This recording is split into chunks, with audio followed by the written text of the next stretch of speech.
రాయ్పూర్ వేదికగా జరిగిన ఈ హై వోల్టేజ్ మ్యాచ్ లో ఆఖరి బంతికి రాయల్ ఛాలెంజర్స్ బెంగళూరు విజయం సాధించింది. తొలుత బ్యాటింగ్ చేసిన ముంబై ఇండియన్స్ 20 ఓవర్లకు 166 పరుగులు చేయగా ఈజీ టార్గెట్ ను ఛేదించడానికి ఆర్సీబీ ఆఖరి బంతి వరకు పోరాడాల్సి వచ్చింది. 20 ఓవర్స్ లో 167 రన్స్ తో ఎట్టకేలకు విజయం సాధించిన ఆర్సీబీ పాయింట్స్ టేబుల్లో టాప్ ప్లేస్ కి వెళ్లింది. ఆఖరి ఓవర్లో ముంబై ఇండియన్స్ వైపు మొగ్గు చూపించింది.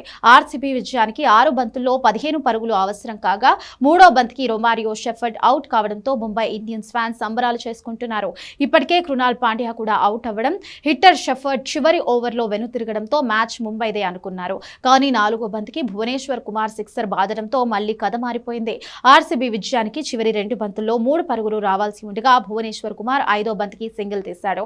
దీంతో ఆఖరి బంతికి 2 పరుగులు అవసరమయ్యాయి. రసిక్ సలాందార్ స్ట్రైక్ షాట్ ఆడడంతో అది నేరుగా బౌలర్ రాజ్ బవాకు తగిలి లాంగ్ ఆన్ వెళ్లిపోయింది. కానీ రాజ్ బవా వెంటనే వికెట్ల దగ్గరకు వెళ్లకుండా కాసేపు అక్కడే ఉండిపోయాడు.